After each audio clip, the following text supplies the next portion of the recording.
Hello बच्चों, मैं doctor Sunita Nandal कक्षा 12th के लिए अभिव्यक्ति और माध्यम पुस्तक का पाठ है पत्रकारीय लेखन के विभिन्न रूप और लेखन प्रक्रिया।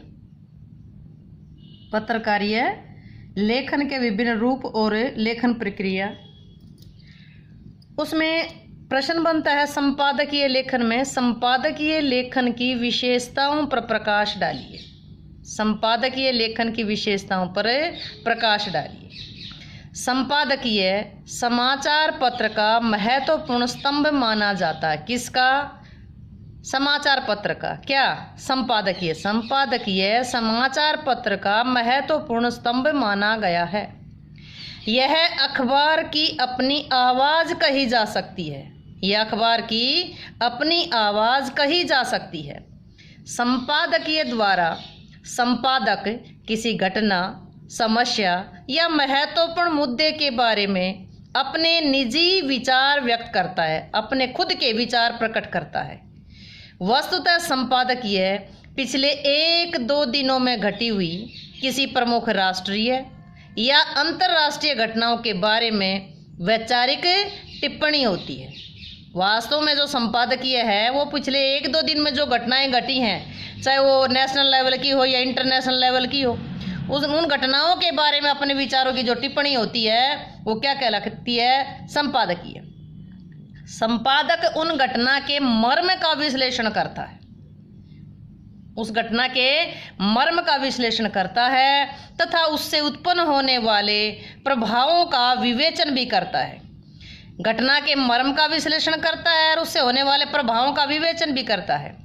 संपादकीय लिखने का दायित्व समाचार पत्र के संपादक तथा उसके सहयोगियों पर होता है। इसका दायित्व किस पर होता है? समाचार पत्र या तो संपादक पर या उनके सहयोगियों पर। प्राय अखबार का सहायक संपादक ही संपादकीय लिखता है। संपादकीय कौन लिखता है? अखबार का जो सहायक संपादक है। कोई बाहर का लेखक या पत्रकार संपादकीय नहीं लिख सकता। ध्यान दें, कोई बाहर का लेखक नहीं लिख सकता। कौन लिखेगा? अखबार का सहायक संपादक लिखेगा। संपादकीय से ही किसी समाचार पत्र की रीति नीति का पता चलता है। किसका पता चलता है? रीति नीति का।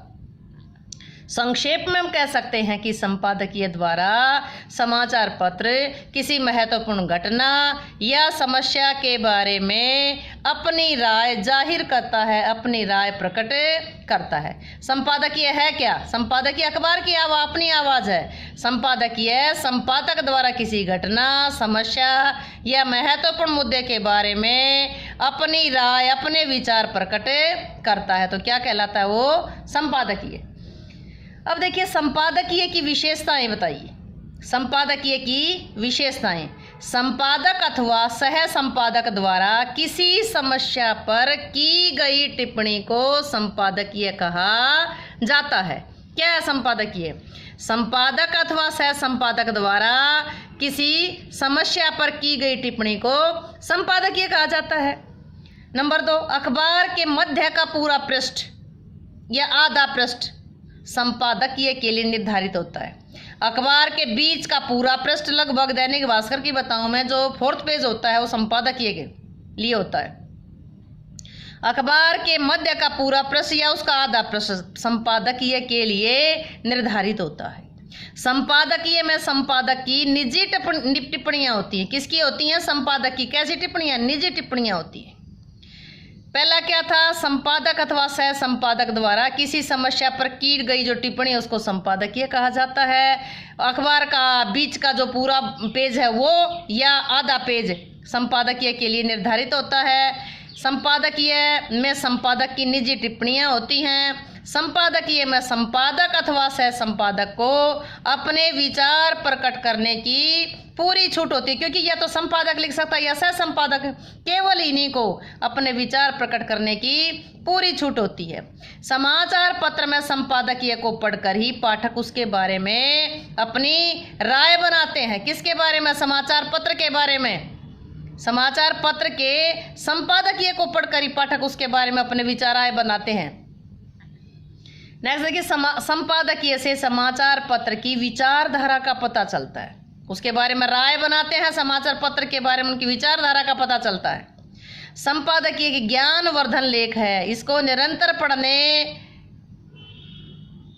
पढ़ते रहने से विशेष विषयों की समुचित जानकारी मिलती रहती है। अगर समाचार डेली हम न्यूज़पेपर पढ़ेंगे, संपादकीय लेख पढ़ेंगे, तो उससे विशेष विषयों की समुचित जानकारी मिलती रहती है। समाचार पत्र में 2 या 3 संपादकीय नियमित रूप से प्रकाशित होते हैं। मतलब डेली 2 या 3 संपादकीय उसमें छपते हैं, प्रकाशित होते हैं। एक बार फिर देखिएगा, संपादकीय क्या है? किसी समस्या पर की गई टिप्पणी को संपादकीय कहते हैं। किसके द्वारा? संपादक या सह संपादक द्वारा किसी समस्या पर की गई टिप्पणी को संपादकीय कहा जाता है। अखबार के बीच में पूरा पेज या कोई आधा पेज बीच में ही संपादकीय के लिए निर्धारित होता है। संपादक में निजी टिप्पणियां होती हैं। संपादक को अपने विचार प्रकट करने की पूरी छूट होती है। समाचार को पढ़कर ही, संपादकीय को पढ़कर ही पाठक उसके बारे में अपनी राय बनाते हैं। समाचार पत्र के बारे में विचारधारा का पता चलता है।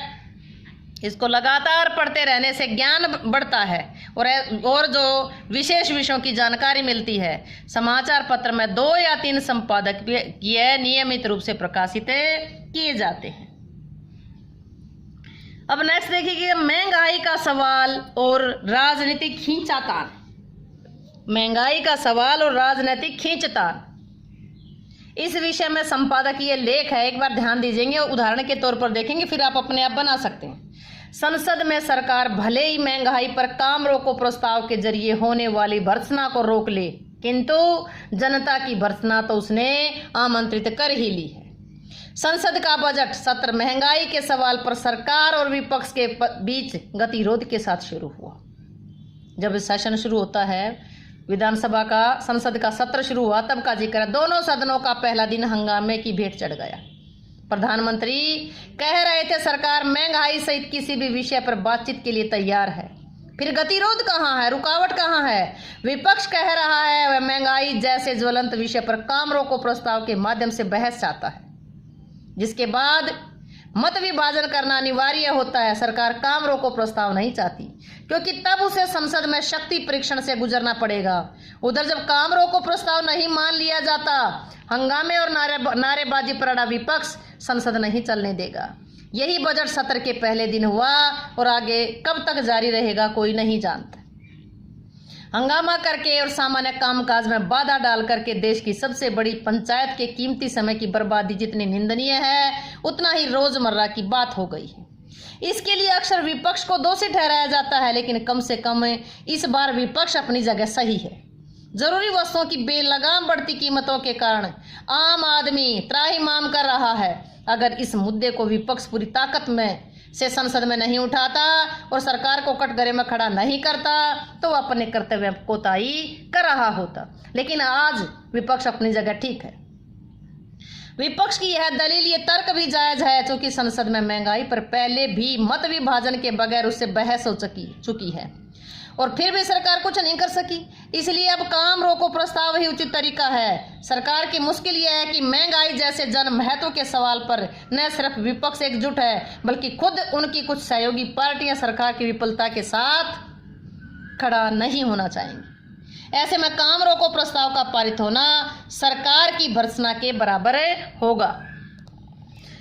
संसद में भले ही सरकार तिकड़मों से इस भर्त्सना को रोक ले, संसद में बेशक रोक ले, लेकिन महंगाई से त्रस्त जनता की भर्त्सना उसने आमंत्रित कर ली है। दूसरी ओर सरकार को कटघरे में खड़ा करके विपक्ष को राजनीतिक संतोष भले मिल जाए, लेकिन जनता को तो महंगाई से राहत नहीं मिलेगी। देश के आम आदमी के लिए सरकार और विपक्ष की इस पैंतरेबाजी का मूक दर्शन होने की व्यवस्था शायद महंगाई से कम त्रासद नहीं है, भयावह नहीं है, भयानक नहीं है। तो ये था महंगाई का सवाल और राजनीतिक खींचतान विषय पर क्या था, ये संपादकीय था। उम्मीद है कि आप संपादकीय क्या होता है, क्या विशेषताएं हैं, कैसे लिखा जाता है उसके बारे में समझ गए होंगे। अगर समझे हो, वीडियो अच्छी लगे हो तो लाइक करें, शेयर करें, चैनल को सब्सक्राइब करना ना भूलें।